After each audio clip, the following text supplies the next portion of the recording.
Hello everyone, my name is Christian, welcome to my hobby blog. Today we are doing a haul video because I got two movies from Shout Factory last week and a bunch of Synapse films, which are probably some of my first. But we're gonna go over the Shout Factory first. Both of them are limited slips, which is really nice. One of them just came out, and then the other one I don't think anybody will buy except me because I love this movie. But first and foremost is the new one.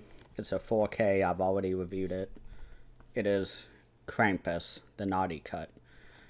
If you want to know my thoughts, watch the movie, but it is definitely a much better cut of the movie than the theatrical.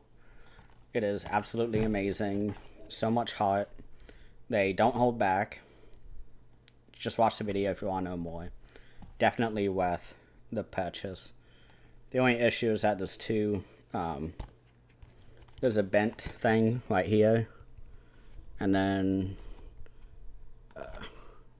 on this side, on the top. So, Shout Factory, I guess, did not package them the best this time, but it's not a big deal for me as long as the disc looks good and this doesn't look like a hyena or something attacked it. I'm fine.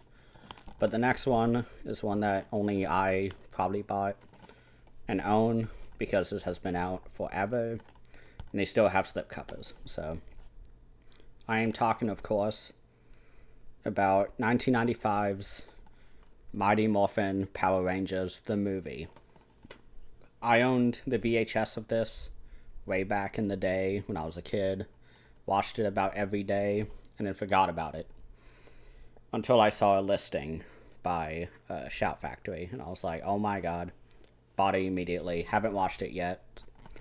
I plan on watching it soon, but I've been kind of preparing myself to watch this, but I'm very happy it came with the slipcover. It looks really nice. I'm happy they're giving Power Rangers so much attention.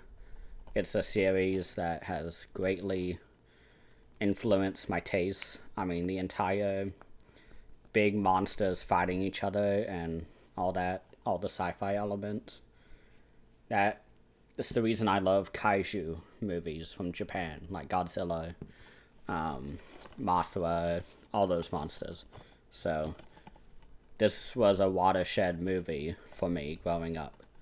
So I'm very happy to own this.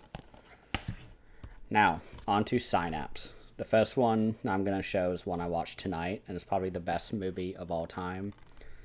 I will be doing a, ranking of the series once I finish it all, but this is a Frank Henenlotter movie. He is amazing. I love Frankenhooker, Basket Case. What others have I seen? Brain Damage. That one is just so funny. Best scene in film history towards the middle portion. If you have seen it, you know what I'm talking about. But this one is Basket Case 2. I have owned the first one for years and years and years, and I knew those sequels, and I always assumed it was some cash-in by somebody else. And so when the sale came around, I bought two, and in a second you'll find out. Number 3, I bought them because I was like, I'll check them out fine. And right before I watched this, I looked on the back, and I didn't look at the pictures because this is the flipped cover. But on the other side, it shows all the different monsters that we see throughout the movie. And I didn't even look at that. I went in totally blind. And oh my god.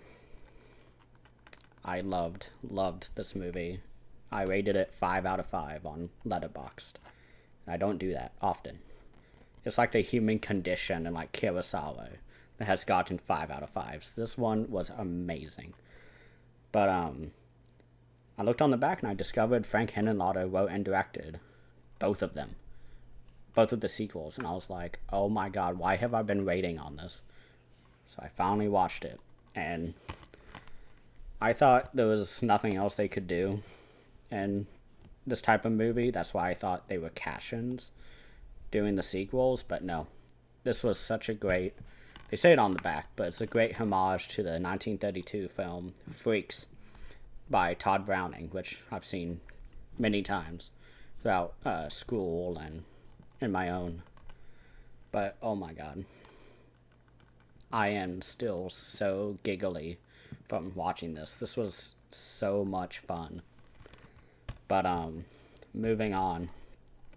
I haven't seen this. I just mentioned it. It's Basket Case 3. I'm not even going to look at the cover because it served me so well last time.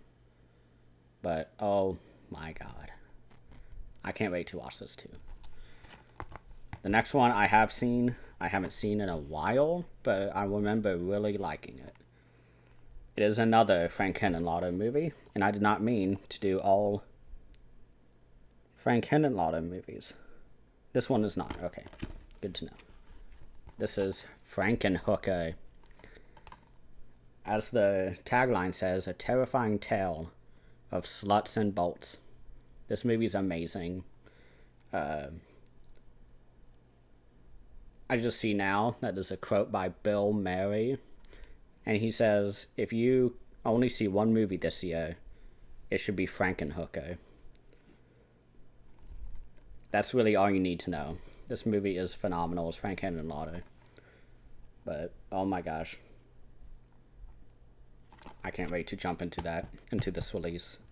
This next one I'm a little disappointed that I bought because days later, a Super 4K edition was announced. So, I just have an extra copy now. And this is Dario Argento's Phenomena. This is the 3-disc whatever release of it. So this is the like special edition. Oh, 2-disc. I was super excited to have this, and I was like, yeah, I don't know if I want it on 4K. And then they released the special features, and it comes like a 60-page book. It's massive. It's like this thick, roughly. So I guess I'm double dipping on this. But I love Phenomena. It is no secret. I love this. I don't get the complaints at all about this movie. Next is one that I thought was a Frank Henenlotter movie, but it's not. I don't know anything about this movie. Everyone has said it's one of the most disgusting movies. It is Jim Merrow's Street Trash. This one I've heard is really disgusting. The worst effects in terms of how realistic they look, how disgusting everything looks. But oh my gosh, another really nasty movie. There weren't many movies from Synapse that I wanted, so I basically have them all the ones that I wanted. But this final one that I have is another Dario Argento. 4K hasn't been announced yet for this, so I'm hoping that Era Video specifically picks it up. And this is Dario Argento's Tenebrae. It's probably his best movie. Well, top 5, I guess, which is a pretty high standing for him. But if you don't know Tenebrae, it's amazing. It's one of his best. The score is phenomenal. There's like a 3-minute, one-take scene in the movie. And it ends with, because you hear the music playing. And it ends with a shot of a woman. She hears something, she lifts the record player that she's listening to, and the theme stops. It's such a cool touch, and I love that part.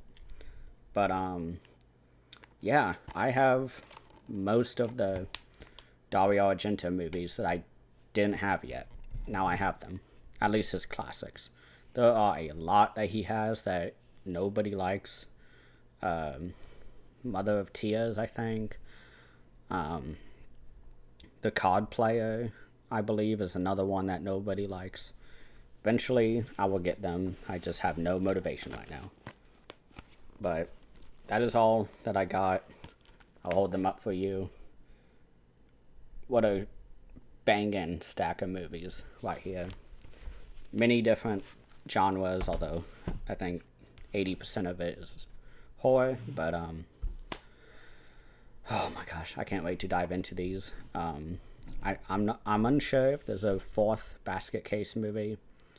If there is, eventually I'll track it down, but oh my gosh, I can't wait to do that video of ranking them because I have a lot of thoughts. I gotta rewatch the first one too, so thank you all.